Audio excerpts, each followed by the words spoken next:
তিনটি স্বপ্ন দেখলে বুঝবেন আল্লাহ আপনাকে ভালোবাসেন। ভালো করে বুঝেন, তিনটি স্বপ্ন যদি আপনি দেখেন বুঝবেন যে আল্লাহ আপনাকে মহাব্বত করেন, আল্লাহ আপনাকে ভালোবাসেন। স্বপ্ন আমরা অনেকেই দেখে থাকি। স্বপ্ন হচ্ছে তিন প্রকার, ভালো করে মনে রাখবেন।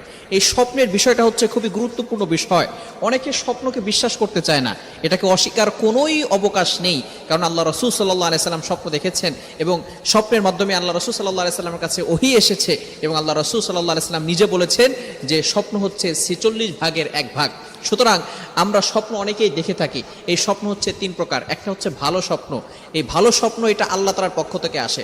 দ্বিতীয়টা হচ্ছে খারাপ স্বপ্ন, এটা শয়তানের পক্ষ থেকে আসে। সুতরাং আরেকটি হচ্ছে ইচ্ছা স্বপ্ন, অর্থাৎ আপনি সারাদিন যে কাজগুলো করছেন এগুলো আপনি সেগুলোই রাতের বেলা স্বপ্ন দেখছেন।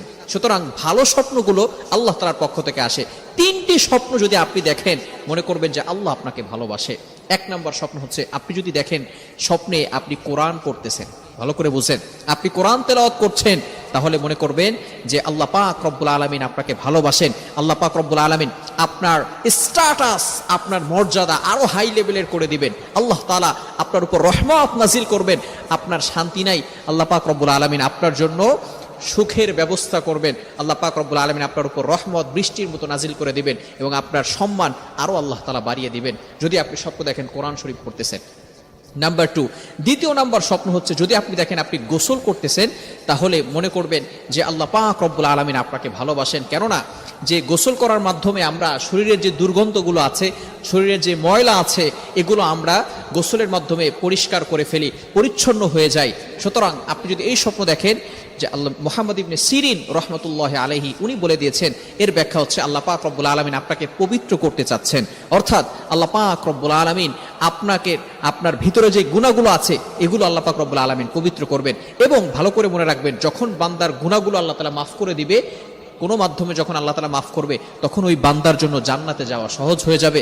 আর আল্লাহ তাআলা যাকে ভালোবাসবেন আল্লাহ পাক রব্বুল আলামিন তাকে কিয়ামতের ময়দানে বলবেন, উইল গো টু প্যারাডাইস, তুমি জান্নাতে চলে যাও।